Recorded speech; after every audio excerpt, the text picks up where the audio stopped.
नमस्कार, स्वागत है आप सबका हमारे इस खास कवरेज में। बात बिहार चुनाव नतीजों की। दिन भर आपने देखा कि किस तरीके से रुझान और नतीजे सामने आए। अब तस्वीर करीब करीब पूरी तरीके से साफ हो चुकी है।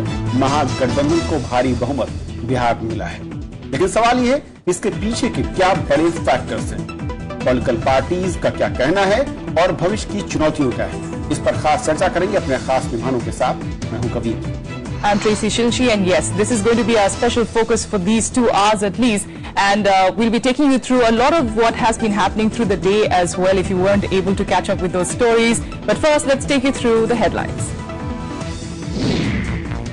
The JDU-led Grand Alliance puts up a stunning performance. Coalition secures thumping majority in Bihar. Nitish Kumar bags a hat-trick as Chief Minister of the state. NDA accepts defeat but surprised at the margin of defeat. Also says that BJP has dismissed suggestions that Prime Minister Narendra Modi's appeal is on the wane. Results indicate resounding comeback for Lalu Prasad's RJD. Figures indicate that RJD in fact could emerge as the single largest party. Congress terms Grand Alliance's resounding win as a victory of unity over BJP's divisive politics. Party Vice President Rahul Gandhi urges Prime Minister Modi to shun arrogance. And the Shiv Sena calls Nitish Kumar the new hero of national politics. West Bengal Chief Minister Mamata Banerjee too sees a victory of tolerance over intolerance.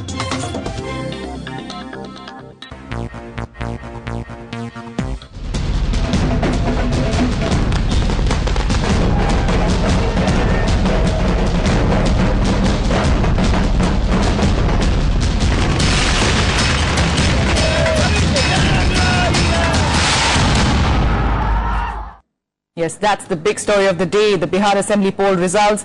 The Grand Alliance of the JDU, RJD and the Congress registering a stunning win, managing more than 170 seats in the 243-member assembly. With this result, the BJP has suffered its second consecutive loss following Delhi. A one-sided result for the bitterly fought Bihar elections. The Nitish Kumar-led Grand Alliance has registered a stunning re-election in Bihar. The decision to forge an alliance between Nitish Kumar's JDU, Lalu Yadav's RJD and the Congress paying off for the Grand Alliance that comfortably bagged over 170 seats in the 243-member assembly. बहुत बड़ी जीत है और इस जीत को हम सब लोग विनम्रता पूर्वक स्वीकार करते हैं और इस जीत में जहां लोगों का समर्थन है तो ये साफ दिखता है कि लोगों के मन में कुछ आशा है। यदि जदयू कांग्रेस पार्टी नहीं थी, महागठबंधन जिंदाबाद लोगों ने नारा लगाया। जो एकजुटता दिखाई है, हम लोगों में कोई भी चाहेगा कि कोई फूट फाट करावे, आगे पीछे करे, हम लोग 10 समझ हिलने वाले नहीं हैं। जब हम लोगों को इतना बड़ा मैंडेट बिहार की जनता ने दिया। While initial trends indicated a lead for the BJP, it soon reversed and the seat gap between the two alliances just kept getting wider in favor of the Nitish-Lalu combine. The Grand Alliance calling the win a vote against divisive politics. पूरी party के मुख्यमंत्री वहां campaign कर रहे थे। इसके बावजूद भी बिहार की जनता ने, गरीब लोगों ने सब तरह की चीजों को पार करके इस चुनाव में ये इतिहास में दीवार पर लिख दिया है कि इस देश का चुनाव साधन और पैसे और थैली पर नहीं हो सकता, अफवाह से नहीं हो सकता। ये देश हमेशा के लिए कम्युनलाइज नहीं किया जा सकता। चाहे वो एनडीए गठबंधन का प्रधानमंत्री से लेकर के पूरा मंत्रिमंडल यहाँ पे बैठा था। सिर्फ मंत्रिमंडल ही नहीं, जहाँ भाजपा शासित राज्य जो है उनके चीफ मिनिस्टर से लेके उनके मंत्री तक यहाँ पे बैठे थे। यहाँ तक कि फिल्म स्टारों को भी उपयोग में लाया गया। लेकिन बिहार की जनता बहुत समझदार है, उन्होंने प्रधानमंत्री को और उनकी पूरी जमात को देख लिया और कहीं न कहीं ये बिहार की जनता का जीत है। जिस हिसाब की बीजेपी ने ओछी राजनीति करने का काम किया, जिस हिसाब की बयानबाजी उन लोगों ने देने का काम किया, जनता ने उनको सबक सिखाने का काम किया और हम लोगों में हौसला बनाया है और हमारी कोशिश रहेगी कि बिहार में जो विकास हो वो हमारी प्राथमिकता होगी। Ecstatic workers of the Grand Alliance breaking into celebration. फैसला महागठबंधन के पक्ष में हो चुका है, यह फैसला में कोई दो मत नहीं है। धान कलावताओं पर मोदी गलन हवा में मतों से हम लोग जो मोदी जी हैं, नरेंद्र मोदी, अमित शाह का हवा उड़ गया। बिहार से गए और दिल्ली से जाएंगे। बहुत जीत रहा हूँ और गरीबों की सरकार पहली बार बन रही है लालू के नेतृत्व में। इस बार गठबंधन की सरकार और हम लोग छठ मैया को दिवाली कस के मनाने जा रहे हैं। आज से दिवाली हम लोग मनाने जा रहे हैं। Compared to the 2010 assembly results, the BJP has lost considerably. The big gainer has been the RJD that has improved its tally vastly from 22 seats. The Congress too has managed to put up an impressive show. This defeat is a second in the row for the BJP after Delhi. एक तो बिहार के इस नतीजे ने ये साबित कर दिया है कि इस देश के लोग नफरत की राजनीति नहीं चाहते और नफरत की राजनीति करने वालों के मुंह पे ऐसा तमाचा मारा है कि वो लोग समझ जाएं कि अब अगर दूसरी बार इन लोगों ने नफरत की राजनीति करने की कोशिश की तो इनका पूरी तरह से सफाया कर दिया जाएगा।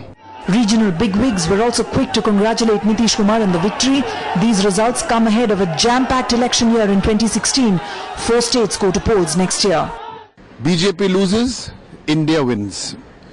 BJP loses, India is saved. As Mamta Di said in this morning, this is a victory for tolerance over intolerance. Election watchers say the Bihar election result is a wake-up call of sorts for the BJP. Bureau Report, Rajya Sabha TV. And that thumping win for the Grand Alliance has not only revived the political career of RJD chief Lalu Prasad in the state, but is also set to pitch him as a key opposition leader and a mascot for the secular forces who are taking on the BJP on the national forum. Nitish बाबू कहते हैं हम यहाँ के युवक युवतियों को computer देंगे, computer. ये बिना बिजली को कंप्यूटर क्या करेगा, जरा ये तो समझाओ लालू जी। और नीतीश बाबू, आप जो कंप्यूटर देने की बातें करते हो, बिहार के नौजवानों को पूरी तरह पता है कि आपके कंप्यूटर में तो लालू वायरस लगा हुआ है, Lalu virus. From being the whipping boy of an unrelenting BJP campaign to becoming kingmaker, the 2015 Bihar Assembly election marked the end of wilderness for RJD's Lalu Prasad. Defeated in 2005 after a 15-year stint in power, Lalu saw the RJD decimated in the 2010 polls, shrinking to 22 seats in the 243-member Bihar Assembly, till 2015 when he joined hands with Nitish to contest the elections. जो great victory दिया है बिहार की जनता ने, गरीबों ने, पिछड़ों ने, दलितों ने, अकलियत के लोगों ने, अनुच्च जात के भाइयों ने भी गरीब लोगों ने दिया। इसके लिए हम दोनों भाई आभार व्यक्त करते हैं। It was probably one of the toughest electoral battles that the 67-year-old Lalu Prasad fought after his debut in student politics in early 1970s. A fight where the charges flowed thick and fast, but one that he seemed to fully relish. जो लोग इस चुनाव को भटकाने का प्रयास करते हैं, उनको कहना चाहता हूं कि 90 नहीं है, 2015 है, गंगा में बहुत पानी बह चुका है, बिहार की जनता इन सब चीजों से ऊपर उठ गई है। चारों तरफ पैसे के सहारे बिहार के लोगों का ईमान खरीदना चाहता और बिहार के बीजेपी के कार्यकर्ता नेताओं को ये बुर्बक समझता है, बीजेपी वाला, बाहर वाला, दिल्ली वाला। इसलिए इन लोगों के ऊपर कोई विश्वास नहीं है। बिहारी बीजेपी के लोगों के ऊपर ये बाहर से पूरा पंप किया है, आदमी बाहर से लाया है। It's a win that could end up cementing Lalu's reputation as one of the foremost leaders of the secular coalition. But Lalu and his party will do well to remember that it was made possible by sinking their differences with Nitish Kumar. Bureau Report, Rajya Sabha TV. And of course, joining us in studio to discuss really what has been the big story of the day, we have Chandan Mitra, the MP from the BJP MP, joining us, of course, from the capital. We also have in studio JP Yadav, assistant editor with the Telegraph, and Vivek Bansal, who is a spokesperson of the Congress party, and Sachidananda Murthy, who is the resident editor of The Week. Mr. Murthy, if I could come to you, since you're sitting right next to me, what have you felt of these elections? And talking about the Lalu factor, and how, his emergence has again, a re-emergence of him that we are seeing. I think, in the last 10 years, barring the, breakup between Nitish Kumar and BJP, Lalu symbolized the main opposition of Bihar. So whatever people were unhappy with the BJP and the Nitish government, they were with Lalu. So he had his, but I think what he did was that his magnanimity, that saying that I'll fight the election under Nitish leadership, that whatever happens, Nitish will be the leader. And the way they both synchronized their campaigning, and they both consulted each other and what each other will speak, which area. I think this is a very perfect, I've seen allies campaigning. There's hardly, this kind of symmetry which has been there. I mean, of course, Nitish is a good master of coordination, which he had done with the BJP, because when he, broke away from the Janata Dal and joined with the BJP in the 90s, he had to really handle two different ideologies and two different things. So Nitish role is also, but the way Lalu has adopted has been amazing. बिल्कुल, शायद एक बड़ा factor रहा। हमारे साथ अली अनवर भी है इस वक्त। अली अनवर साहब, स्वागत है आपका, और बधाई के साथ मैं सवाल शुरू करना चाहूंगा आपसे कि क्या लालू फैक्टर वाकई सबसे क्रूशियल आपको दिख रहा है इस पूरी जीत में? क्योंकि इन चुनावों से पहले एक बड़ा वर्ग, जो कि मैं कहूं कि विश्लेषकों का है, वो कहता था कि लालू फैक्टर से एक बड़ा नुकसान आप लोगों को हो सकता है इमेज को लेकर।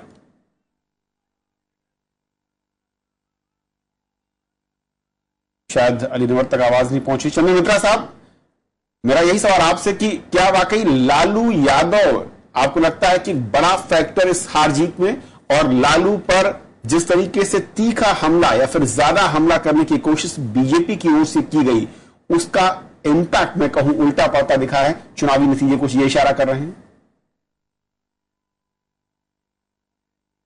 देखिए, इस चुनाव के नतीजे से मैं जो समझ सकता हूं वो ये है कि इस बार जो जात पात की राजनीति करते हैं, अब इत्तेफाक से वो जीत गए हैं। अब इसमें उनका जो भी नेता हो, और इसमें लालू यादव सबसे बड़े नेता हैं, क्योंकि उनका जो तबका है वो बहुत बड़ा तबका है, वो हमेशा उनको समर्थन करते रहे हैं।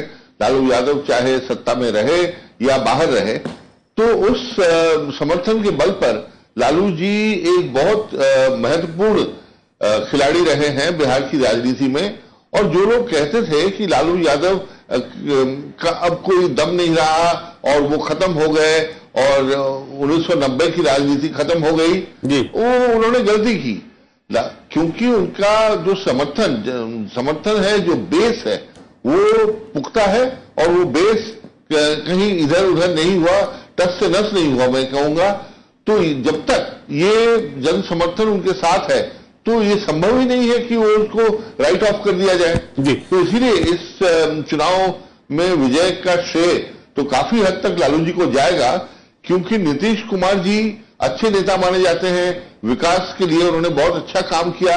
उनके खिलाफ किसी ने कुछ नहीं कहा इस कैंपेन के दौरान, लेकिन जो वोट जिनके नाम पर ज्यादा आया वो लालू जी हैं, की पार्टी इस गठबंधन में बड़ी पार्टी के रूप में, सबसे बड़ी पार्टी के रूप में उभरी है। बिल्कुल। और अली अनवर साहब, अगर आप तक आवाज पहुंच रही हो, लालू यादव एक ऐसा फैक्टर था कि चुनाव से पहले जब आपका गठबंधन हो रहा था, उस वक्त कई सारे सवाल खड़े हो रहे थे कि लालू यादव के साथ आने से हिचकिचाहट भी थी, मैं कहूंगी, कुछ नेताओं में, आपकी पार्टी में। लेकिन अब नतीजे क्या वाकई इस पर तामील करते दिख रहे हैं, पुख्ता ही मुहर लगाते दिख रहे हैं कि लालू यादव ही विनिंग कॉम्बिनेशन या फिर जो टैक्टिकल मैं कहूं कि आपकी पोजीशनिंग थी, उसको मजबूत कर दिया उन्होंने?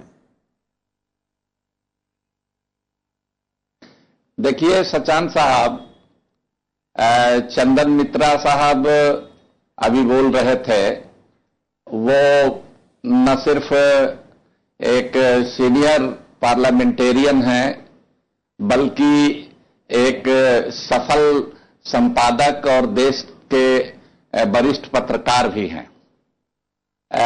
मुझे दुख हुआ इस जीत को, इतनी बड़ी जीत को वो जात पात की जीत बता रहे हैं कि इस आधार पर पोलराइजेशन हुआ। शायद उनको याद न हो तो मैं याद दिलाना चाहता हूं कि जात पात की बात तो सबसे पहले माननीय प्रधानमंत्री मोदी जी ने शुरू की। आज तक देश के इतिहास में किसी प्रधानमंत्री ने अपनी जात का हवाला दे करके वोट नहीं मांगा था। हमारे प्रधानमंत्री जी ने न सिर्फ अपने को पिछड़ा बताया, बल्कि उन्होंने आगे चल करके इनका अपना प्रोफाइल खुद ही चेंज करते हुए कहा कि मैं अति पिछड़ा हूं। तो इस तरह की बात उन्होंने की। सांप्रदायिकता छोड़ दीजिए, जात पात का कोई भी तौर तरीका, घिनौना तौर तरीका माननीय प्रधानमंत्री जी और राष्ट्रीय अध्यक्ष उनकी पार्टी के अमित शाह जी ने उसको शुरुआत की, जात पात की शुरुआत। अनवर साहब, हम लोग तो हैं लालू जी, नीतीश जी, हम लोग तो जात पात की विक्टिम है। लेकिन मैं जो सवाल था कि लालू यादव फैक्टर, बात तो ये शुरू करने वाले हैं। देखिए, जाति से दूर कोई भी पार्टी नहीं खड़ी थी बिहार में, या कोई भी गठबंधन में कहूं, भले ही उससे वो इनकार करते रहे हों। हकीकत सभी जानते हैं अनवर साहब, चुनाव खत्म हो चुका है, नतीजे भी आ चुके हैं। मेरा सीधा सवाल था कि लालू यादव का फैक्टर आपके लिहाज से, आपकी नजर में कितना बड़ा फैक्टर रहा? नहीं, बिल्कुल लालू यादव जी एक बड़े जनाधार वाले बिहार के नेता हैं और हम लोगों ने जो बनाया महागठबंधन, उसके एक मजबूत स्तंभ हैं। कांग्रेस पार्टी को आपने देखा कितना बेटर परफॉर्मेंस उसका हुआ है। हम लोगों ने, सब लोगों ने मिल करके एकजुटता के साथ, एक तरफ हम लोगों में एकजुटता थी, उधर दूसरी तरफ बीजेपी के अंदर मारामारी चल रही थी, आपस में एक दूसरे का टांग खींच रहे थे। और कोई नीचे के कार्यकर्ता नहीं, ऊपर से भी शत्रुघ्न सिन्हा जी से लेकर के आरके सिंह साहब से लेकर के और दूसरे लोगों ने जो कुछ भी किया। और सबसे बड़ी बात, जो गुस्सा था वो नरेंद्र मोदी जी के खिलाफ था कि इस आदमी ने छल किया और धोखे में रखा और वोट हमारा ठग लिया। अनवर साहब, मैं एक एक करके सारे पॉइंट्स पर आऊंगा, एक एक करके आऊंगा। मैं माफी चाह रहा हूं, आपको रोक रहा हूं, लेकिन एक छोटा सा रिएक्शन, उसके बाद में एक और बड़े नेता की बात होगी, एक पार्टी की बात होगी, कांग्रेस पार्टी की। उससे पहले जेपी साहब, लालू यादव के लिहाज से क्या, किस तरीके का चुनाव देखते हैं? और ये कहा जा रहा है कि एक ऐसा चुनाव जहां पर सब कुछ लालू यादव या उनकी पार्टी के लिहाज से दांव पर था, और लालू ने नीतीश को मुख्यमंत्री के तौर पर स्वीकार करने के साथ एक बहुत बड़ा एक दरियादली दिखाई, जिसका फायदा लालू को मिला। मैं स्ट्राइक रेट देख रहा हूं, 100 सीटों में से 80 सीटें, यानी इससे पहले शायद ही किसी पार्टी में रीजनल चुनावों में इतना अच्छा स्ट्राइक रेट शायद देखा। हाँ, स्ट्राइक रेट बहुत अच्छा रहा।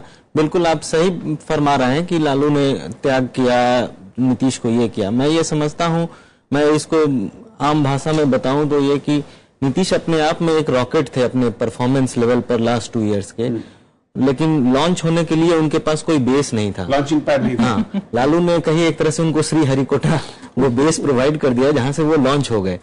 तो ये इस तरह का ये गठबंधन था। नीतीश कुमार का परफॉर्मेंस, लालू प्रसाद का अपना एक तेवर वाला कैंपेन, नीतीश कुमार का संयम का एक चेहरा, तो ये दोनों का कॉम्बिनेशन जो है वो बहुत अच्छा क्लिक किया और दोनों के वोट बेस कोअलेस किए, दोनों एकता हुई और उसीलिए इतनी बड़ी जीत आप देख रहे हैं। ये एक आदमी की जीत नहीं कहेंगे, एक आदमी का रोल ज्यादा हो सकता है, लेकिन दोनों आदमी की रोल है। And one party, yes. Yes. It's Nitish Kumar's performance also.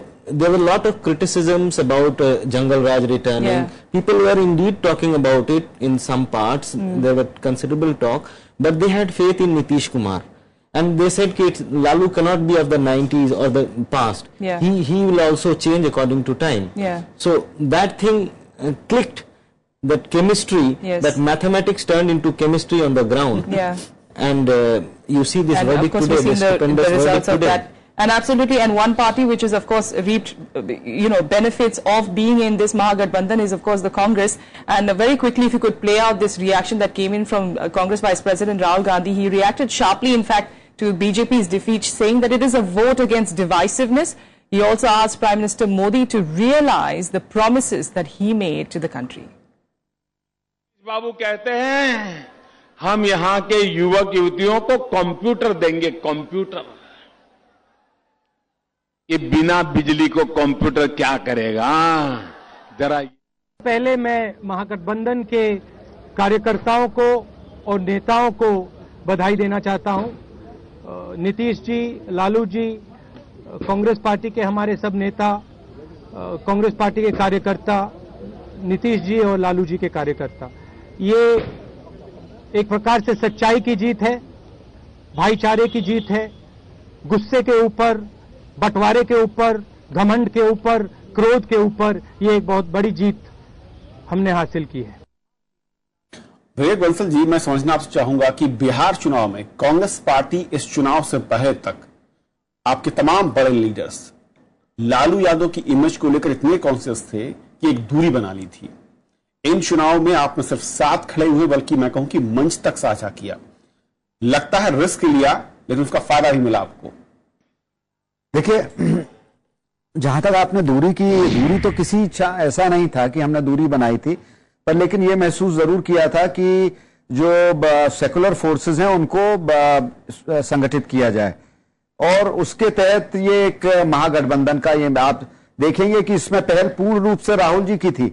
अगर इसको श्रेय जाना चाहिए इस महागठबंधन का, उन्होंने नीतीश जी को इसका सेहरा पाया कि उसका मुखौटा बनाया इस महागठबंधन का, और लालू जी को भी उसमें रोपिन किया गया। तो ये कांग्रेस का प्रयास था, और ये सेकुलर फोर्सेस का जो एक गठबंधन था, और जनता ने इस जनादेश को, मतलब इस गठबंधन को स्वीकारा और एक जनादेश दिया।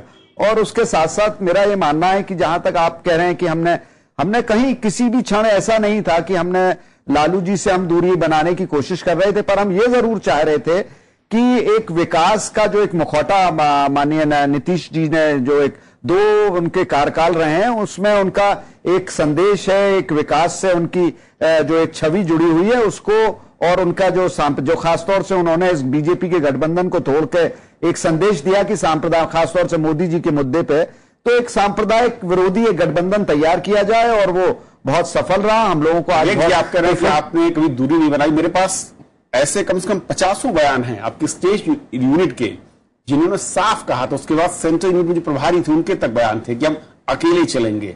इमेज बहुत बड़ी चीज है, और हम आपराधिक या फिर करप्ट लोगों के साथ खड़े नहीं होना चाहते। सज्जन साहब, वाकई क्या हकीकत इससे नहीं कि कांग्रेस ने एक मौके की नजाकत को समझा, उस नाव की सवारी कर ली जो एक अच्छी दिशा में बहती हुई दिख रही थी, या वाकई कांग्रेस ने इसके लिए मेहनत की और एक रिस्क उठाया साथ खड़े होने का? कांग्रेस तो कितने कमजोर हो गए थे ना लोकसभा का चुनाव के बाद। तो कांग्रेस में आपको ये देखिए, तो राहुल गांधी 2014 का चुनाव का पहले तो हम अकेले चलेंगे, हम मेजॉरिटी, हमारा कांग्रेस का खुद ही मेजॉरिटी के लिए काम करेंगे बोल रहे थे। जब 2014 का इतनी साफ हो गया कांग्रेस लोकसभा इलेक्शन में, तो राहुल गांधी का भी आलोचना बदल गए। तो मगर वहां तो बहुत अंदर का चर्चा चली, क्या करेंगे, हम चलेंगे इनके साथ, मगर सीनियर लीडर सब बोले नहीं, बिहार में तो हम वाइप आउट हो जाएंगे। और नीतीश और लालू इतनी जनरस थे, उनको 40 सीट दिए, ये तो बहुत बड़ा और लोग बोल रहे थे अच्छा महागठबंधन तो 200 से शुरू हो रहा है, उसको 40 गए हैं। मगर अब तो वो सारा इतना डाउट कंफ्यूजन था, मगर ये तो नीतीश का लीडरशिप स्टूवर्डशिप था। और एक बात और है, कांग्रेस और लालू का संबंध अच्छा रहा 2004 से। वो लालू रेलवे मिनिस्टर थे, कोalition यूपीए में थे, और लालू खुद बोला 2009 में तो अलायंस यूपीए छोड़ दिया, इसलिए नाराज हूं। सोनिया से पर्सनल रिलेशनशिप भी अच्छा था। तो ये सब मिलके फाइनली कांग्रेस का अंदर ये फैसला हो गया। और जो दिल्ली का चुनाव हो गया ना, वो भी कांग्रेस का एक बड़ा शौक था। तो इसलिए उन्होंने बोला अब अलायंसेस आर इम्पोर्टेंट, हमने ये चेंज करना है हमारा strategy. Mr. Bansal, if I could come to you. Congress की ये हकीकत है कि कांग्रेस जो ये परफॉर्मेंस है, कांग्रेस का वैसा वोट बेस अब रहा नहीं बिहार में। कांग्रेस बहुत पहले उसका वोट बेस खत्म हो चुका है, खत्म नहीं कहेंगे, कुछ बहुत वो जीत देने लायक नहीं है। तो ये दोनों लालू और नीतीश के वोट बैंक पर ये परफॉर्मेंस उनका आया है। लेकिन कांग्रेस का एक रोल मैं मानूंगा, ये दोनों लालू और नीतीश की जब सीट की लड़ाई चल रही थी और बंटवारे की, तो कांग्रेस प्रेसिडेंट सोनिया गांधी और शायद मेरे हिसाब से राहुल गांधी ने भी एक आर्बिट्रर के रूप में बहुत रोल प्ले किया था।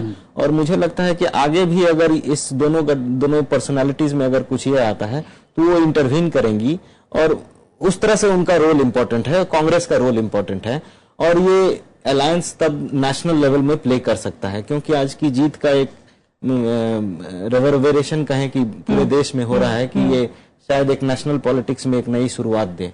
That is in fact what I was coming to you, Mr. Bansal. You know, this strategy that Congress of course adopted, saying that we will not go alone this time, we will go along with an alliance, and this is of course now paid off brilliantly for you. Is this something that we'll be seeing now in the future as well?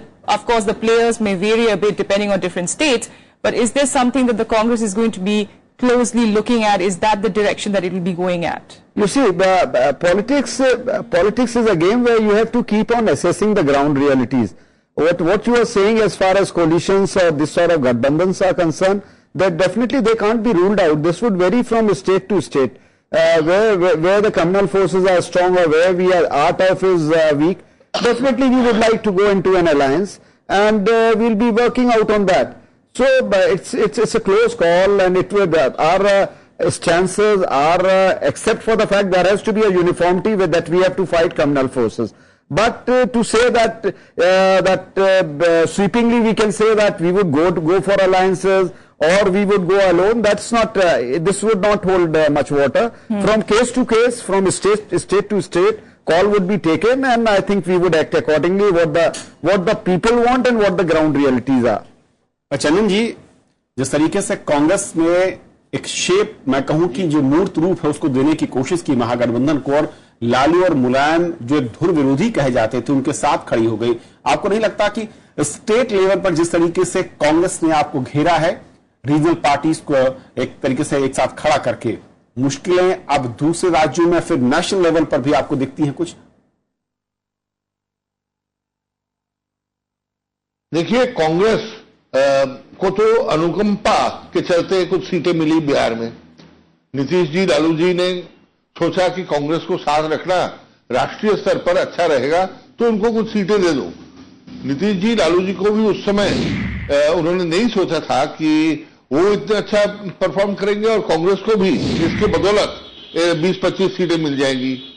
लेकिन जहां कांग्रेस में कुछ शक्ति बची है, वहां पर तो लोग इतने मेहरबान नहीं होंगे।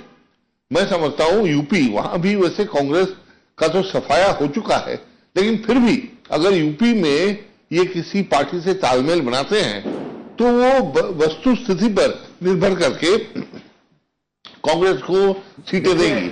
मुझे लगता नहीं है कि ये मॉडल जो है बिहार मॉडल, ये बाकी राज्यों में चल सकता है। और इसमें जब भी बाकी पार्टियां, बाकी गैर बीजेपी पार्टियां शक्तिशाली हैं, वो कांग्रेस को साथ लेने के लिए जी अनुकंपा के चलते उनको कांग्रेस, आपकी बात पर दोनों जो सहयोगी कुछ कहना चाह रहे हैं। चंदन साहब, पहले मैं चाहूंगा बंसल साहब कुछ कहेंगे, आपसे जवाब देना चाह रहे हैं। देखिए, जहां अनुकंपा की बात की आपने, मैं सिर्फ इतना ही कहना चाहूं, कहीं ना कहीं इनकी टीस उजागर हो रही है। ये जो तकलीफ है, ये जो इसके जो चुनावी परिणाम है, वो उभर कर सामने आ रहे हैं।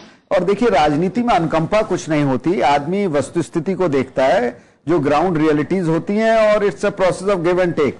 मैग्नेनिमिटी आप कह सकते हैं, पर लेकिन उन लोगों ने भी, जो महागठबंधन के और जो हमारे घटक थे, उन्होंने भी महसूस किया, सीटें जरूर हमारी उसके अनुरूप ना हो, हमारे अस्तित्व के अनुरूप ना हो, पर बिहार में हमने बहुत दिन सुशासन भी किया है। और इस कार्यकाल को छोड़ के हमारे विधानसभा सदस्य, या आप 2009 में देखेंगे तो लोकसभा चुनाव में वहां अच्छी संख्या में वहां से लोकसभा सदस्य चुनकर आए थे। तो वोट बैंक हमारा हर विधानसभा में था, और उसी के फलस्वरूप हमें अगर जो सीटें दी गई और उसका प्रतिफल भी देखने को मिला, तो ये सब कहना कि हम लोग कमजोर हैं, ये एक कांग्रेस की विचारधारा हमेशा मजबूत है। देखिए, उस विचारधारा की जीत हुई है आज जो सेकुलर फोर्सेस हैं, आज उनकी जीत हुई है। आज जो कम्युनल हेट्रेड पॉलिटिक्स है, जैसे हमारे नेता राहुल गांधी जी ने कहा, आज हेट्रेड और ये जो लाइज और ये सब जो हैं, जो वायलेंस, उसके ऊपर पीस की, लव की और इन सब की जीत हुई है। और बिहार की जनता पे को हम लोग नमन करना चाहेंगे बधाई देना चाहेंगे कि बहुत, क्योंकि ये ऐतिहासिक मैंडेट है। इलेक्टोरल पॉलिटिक्स की बात हो रही है। मैं ये कह सकता हूं कि आपने बीजेपी का नारा भी छीना, सबका साथ, और उनके पैरों के नीचे की जमीन भी खींच ली। देखिए, ये सवाल अली उमर साहब का तो ये नारा है सबका साथ सबका विकास, हम लोगों ने तो उसको करके दिखाया है बिहार में। सबका साथ लेकर के न्याय के साथ विकास का हमारा नारा था। तरक्की हो, सबकी हो, गरीब गुरबा की हो, गांव शहर का भी भेद मिटे, ये सब किया है। दूसरी बात जो मैं कहना चाहता हूं कि ये बिल्कुल आपत्तिजनक है अनुकंपा शब्द, और इस तरह के शब्दों के इस्तेमाल से हम लोगों को बचना चाहिए। कांग्रेस पार्टी एक राष्ट्रीय पार्टी है। और दूसरी बात ये कि शुरू से बीजेपी ने जब से ये हमारा गठबंधन बना है, उनके अंदर ये इतना खौफ हुआ कि हम लोगों को आपस में लड़ाने के लिए, एक दूसरे को नीचा दिखाने के लिए इस तरह के शब्दों का इस्तेमाल होता रहा है। तो हम समझते हैं कि ये उचित नहीं है और अपने अंदर बीजेपी को झांकना चाहिए कि देखिए, प्यार और मोहब्बत जो है इंसान की फितरती चीज है, नेचुरल चीज है। वो प्यार और मोहब्बत में, अमन और चैन में जीना चाहता है और ये उसका अस्थाई भाव है। लेकिन जो ईर्ष्या है और जो द्वेष है, जो बांटना विभाजन है, ये तो पैदा किया जाता है। तो बीजेपी को अपना ये रास्ता बदलना चाहिए। नहीं तो अभी मोदी जी और ये का सवाल नहीं है, सिर्फ अमित शाह का सवाल नहीं है, बीजेपी पूरा इसमें डूब जाएगी। हमारे देश के लोग इसको पसंद नहीं करते हैं, ये मैसेज है बिहार के चुनाव परिणाम का। और इसको शालीनता से ग्रहण करके अपना रास्ता बीजेपी को बदलना चाहिए और नफरत की राजनीति को छोड़ करके प्यार और मोहब्बत के, सहिष्णुता के, टॉलरेंस के रास्ते पर आना चाहिए। इन टॉलरेंस होने से, कट्टरवादी रवैया अख्तियार करने से क्षणिक लाभ तो हो सकता है, लेकिन वो ज्यादा दिन तक टिकाऊ नहीं रह सकता है। Absolutely. And now we are talking, of course, changing our focus, not just from the... All right, Mr. Mitra, you'd like to respond to that? Yeah, I just want a quick rebuttal. Yes. I want to tell Anwar भाई, आप देखिए, आपने बहुत अच्छी उपदेश आपने दिया है, ज्ञान को हम स्वीकारते हैं। आप बहुत बड़े नेता हैं, आप अनुभवी नेता हैं, लेकिन बीजेपी को अपनी चिंता खुद को करने दीजिए, खुद को करने दीजिए। हम चिंता करके इसका जो सारांश है बिहार चुनाव में, इससे नतीजों से वो हम सीखेंगे और अगली बार ये ऐसा पराजय का सामना हमको करना नहीं पड़ेगा। Clearly the war of words still continuing here, and we'll in fact continue with speaking, of course, about strategies of both the alliances, and we're talking about the NDA at the moment accepting defeat, of course, as results started to get clear by late morning today. And Prime Minister Narendra Modi was among several leaders to congratulate Bihar Chief Minister Nitish Kumar for a resounding victory exceeding what even the exit polls had predicted. The alliance accepted that defeat is a setback. BJP's parliamentary party is now likely to meet on Monday to analyze the results. Here's a report. The theme in the morning was different to what the day had in store. BJP appeared confident that it will win the Bihar contest. मेरा पूरा आत्मविश्वास है, जमीनी हकीकत के साथ है। मैं लालू जी की तरह हवाई नहीं कह रहा हूं कि 190, लेकिन एनडीए की स्पष्ट बहुमत के साथ सरकार। But by afternoon, it was crystal clear that the Grand Alliance is set to sweep Bihar. Prime Minister Narendra Modi telephoned Bihar Chief Minister Nitish Kumar and congratulated him. Modi was among the top NDA leaders to accept the defeat. While allies were taken aback by the unexpected margin of defeat, BJP refused to put the blame solely on the PM, who led the party's campaign with nearly 30 rallies. हम इतना ही कहते हैं कि हम बिहार के जनादेश को बहुत ही विनम्रता से स्वीकार करते हैं। हम जनता के आदेश का सम्मान करते हैं। हमारे प्रधानमंत्री जी ने और हमारे राष्ट्रीय अध्यक्ष जी ने बधाई दी है। हम सभी नीतीश कुमार जी को, लालू प्रसाद जी को बधाई देते हैं। सबसे पहले तो मैं नीतीश कुमार जी को बधाई देता हूं, लालू जी को बधाई देता हूं कि जो प्रदर्शन उनके गठबंधन ने किया, ईमानदारी की बात है। हम लोग भी इतना बेहतर प्रदर्शन महागठबंधन करेगा, हम लोग मान के चल रहे थे कि हाँ हम लोग की फाइट है, नेक टू नेक रह सकता है मामला, पर इतना बेहतर महागठबंधन प्रदर्शन करेगा हम लोग को भी इस बात की ईमानदारी से बोल रहा हूँ, स्पष्ट बोलता हूँ, हम लोग को इस बात की उम्मीद नहीं थी। जनता मन बना चुकी थी कि भाजपा को वोट देगी, बदलाव के लिए मन बना चुकी थी। ये हमको लगता है कि हम लोगों को एनालाइज करना चाहिए और रिस्पॉन्सिबिलिटी तय करनी चाहिए कि ऐसी स्थिति क्यों। जनता ने किस कारण से बिहार के लिए वो उपयुक्त नहीं माना और क्यों हमारे बातों को जितनी गंभीरता से लेना चाहिए हम सोचते हैं वैसा नहीं लिया गया, इसको सारे आंकड़े सामने रखने के बाद और रीजन वाइज बातों को भी हम ध्यान में रखने के बाद ही हम कुछ कह सकते हैं। BJP's parliamentary board is likely to meet on Monday to analyze the outcome in Bihar. The board is likely to examine all the aspects and factors leading to the party's below par performance. Bureau Report, Rajya Sabha TV. चंदन जी, मैं आपके पास आना चाहूंगा क्योंकि बात हमने BJP की है।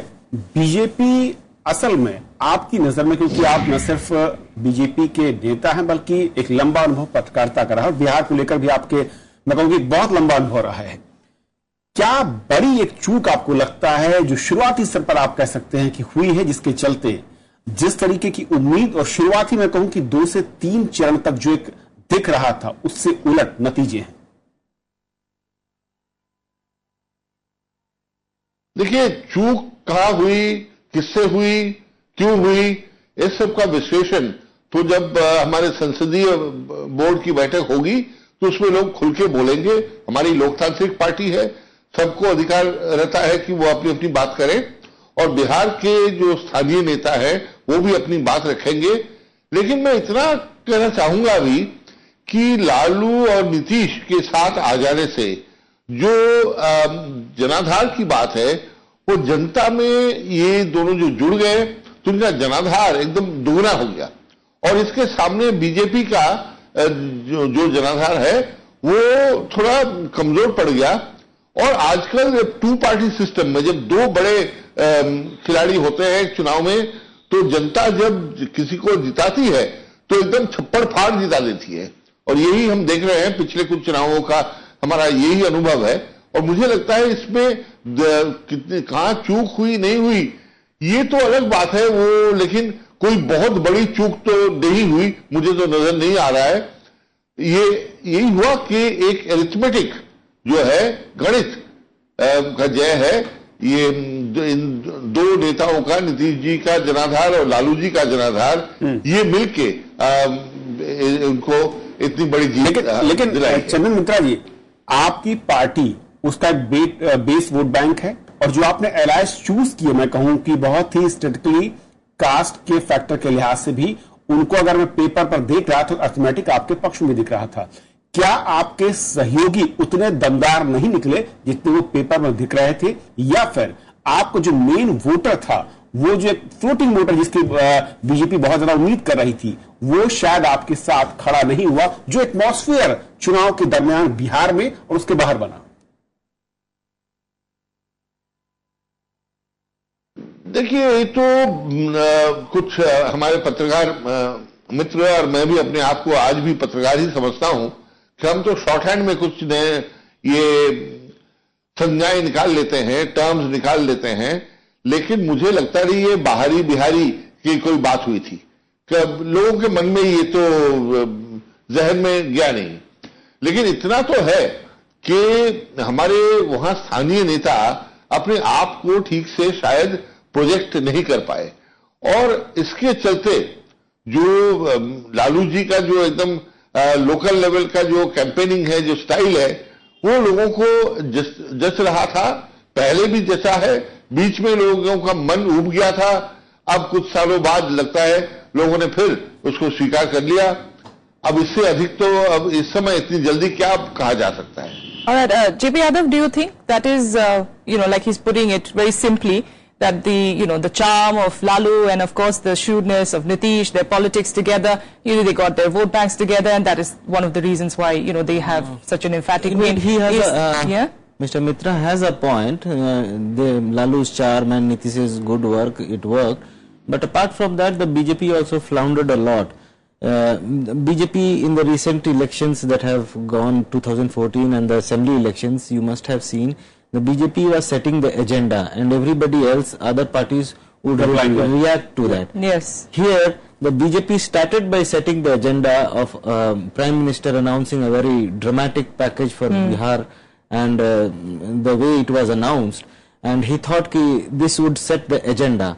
But after a point of time, after first phase or before the first phase also started, that it was nowhere a big issue. It was not being discussed. Slowly the BJP realized that it had lost the plot. It had lost the main agenda. Now it became a reactive party in Bihar.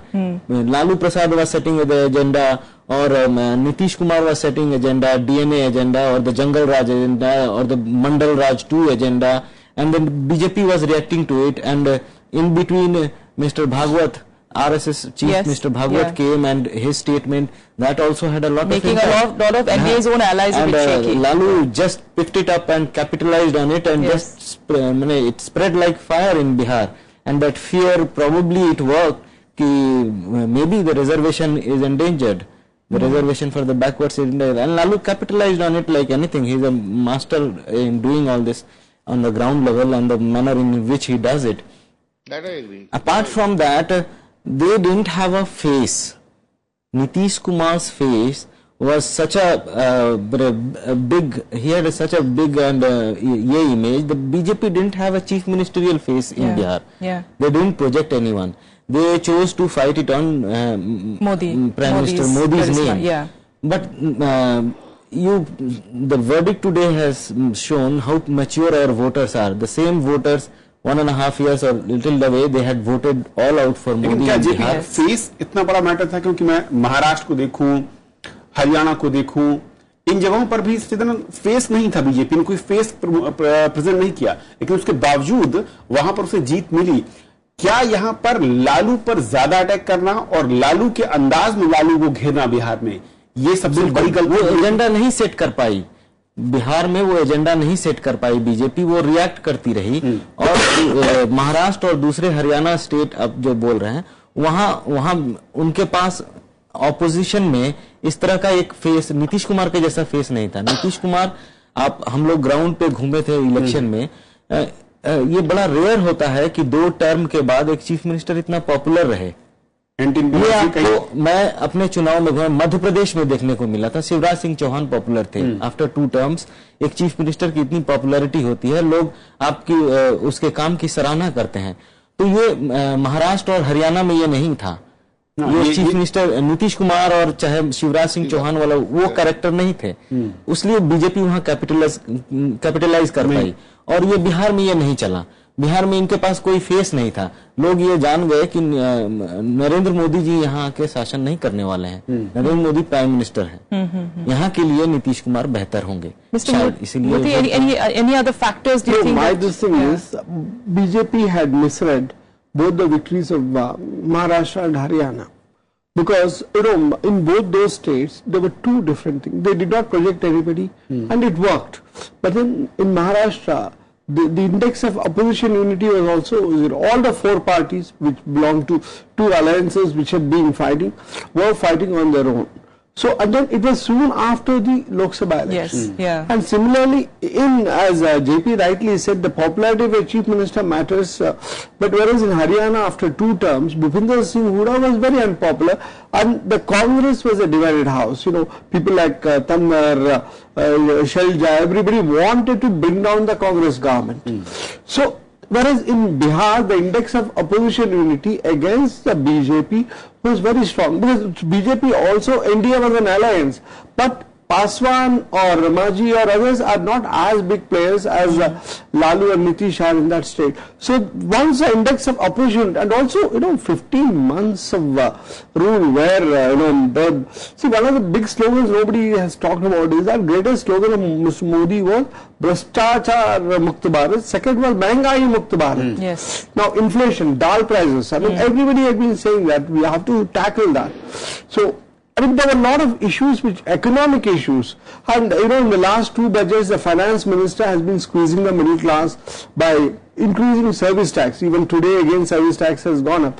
So there have been a lot of economic issues also, which meant that, the hope which the BJP and Mr. Modi had created in the Lok Sabha election, and OROP, I mean, Bihar is the, I think, 4th or 5th largest contributor to the Indian army. OROP, what a mess they made of it.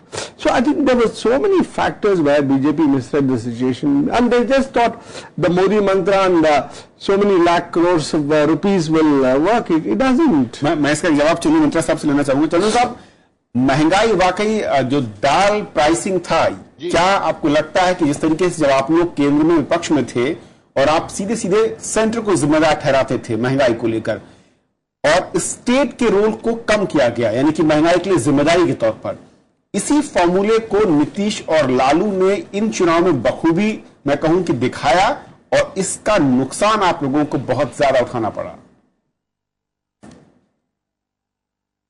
जी, ये बात मैं बिल्कुल मानता हूं जो मूर्ति जी ने कहा और आप जो कह रहे हैं कि दाल की कीमतें जिस तरह बढ़ती गई और उसको नियंत्रण हम कर नहीं पाए, जबकि आमतौर पे महंगाई वाकई में पहले से बहुत कम हुआ है, और महंगाई की बढ़ोतरी में वो सारा सब कुछ घट गया है।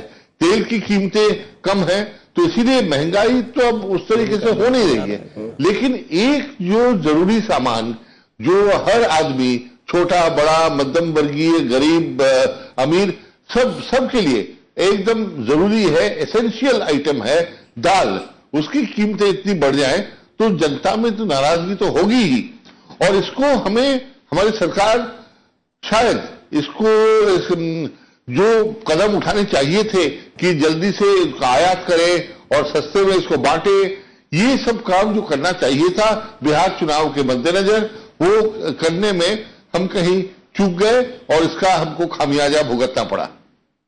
Yeah, it's for some reason that Ghar Ghar Modi eventually turned into Har Har Modi as a nara, of course, there in Bihar. A lot of people, of course, saying that. But talking about dal and now, about rubbing salt on wounds, while the NDA partners conceded defeat, one of, its key alliance partners, which is, of course, in Maharashtra, Shiv Sena came out with a stinging reaction. In an apparent reference to Prime Minister Narendra Modi, Sena said that the election results denote the decline of a leader. The party said that Modi should take responsibility for this massive defeat in Bihar, since he led that campaign for the NDA from the very start. According to Sena, the verdict in Bihar will usher in change in national politics, and it called Nitish Kumar a hero for defying exit poll predictions to win the Bihar polls. And the party went a step further, also saying that if elections were to be held in Maharashtra now, similar results will emerge. BJP and the Sena saw strains and ties recently over its protests against hosting park dignitaries in Maharashtra.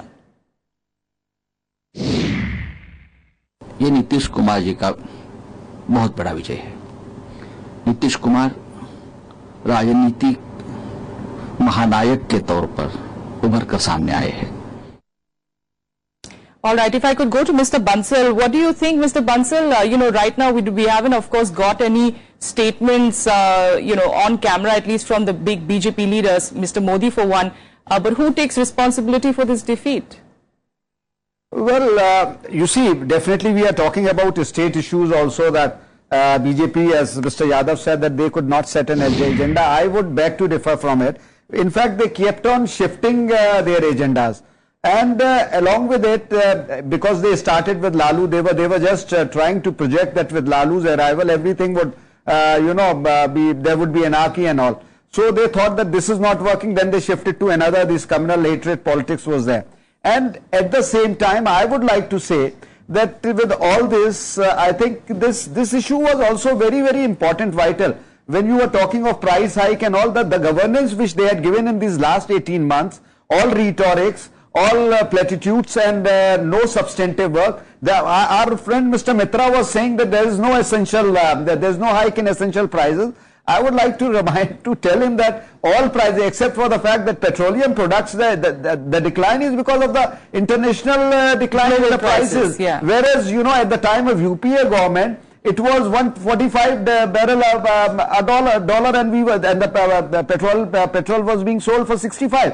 And now when it is 48.50, at the same time, this is the rate prevailing in the country. So the management was very poor. Now mustard oil is also, you see, and in the rural areas particularly, there had been a lot of disillusionment amongst the farmers. They had been cribbing about the fact that the paddy was being sold, which had been sold for 4,000 per quintal during the UPA government, was being sold for barely by 1,200. So this despondency had crept into in fact, the majority of the voters. Don't talk about the urban lower middle class. That happens to be the backbone of the BJP. They had been constantly, they were giving that aura, they creating that aura or that mystique that everything is going is hunky dory.